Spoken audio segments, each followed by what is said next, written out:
Shalom, je vais vous parler d'un sujet sur le lien de sang. C'est vrai que beaucoup de gens, quand on parle de lien de sang, ils voient que le côté négatif. Mais j'ai un point positif aussi. La médecine nous dit donner son sang, c'est sauver des vies.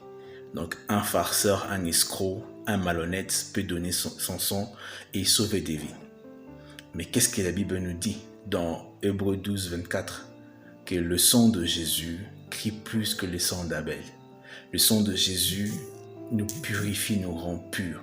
Si le sang d'un pécheur peut rendre beaucoup de vies sains sauves, à plus forte raison le sang de Jésus. Je te dis, cherche à voir le lien avec le sang de Jésus, car cela te procurera la bonté, la paix, la joie, la liberté. Que Dieu nous bénisse. Merci beaucoup.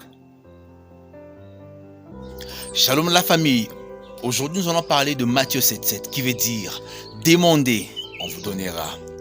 Cherchez, vous trouverez. Frappez, on vous ouvrira. » Cette version en grec est similaire à la version anglaise « Present Continuous » qui veut dire « I'm playing, I'm doing ». C'est le fait de conjuguer un verbe avec l'action. Donc, la Bible veut nous dire simplement « Priez jusqu'à l'exaucement. Cherchez jusqu'à l'heure où tu vas trouver la chose. Frappez jusqu'à ce que tu verras les portes s'ouvrir. » Alors, si tu t'attends à Dieu et que tu mets en pratique Matthieu 7,7, ne t'arrête jamais sans avoir vu le résultat. Fonce, prie, cherche, frappe.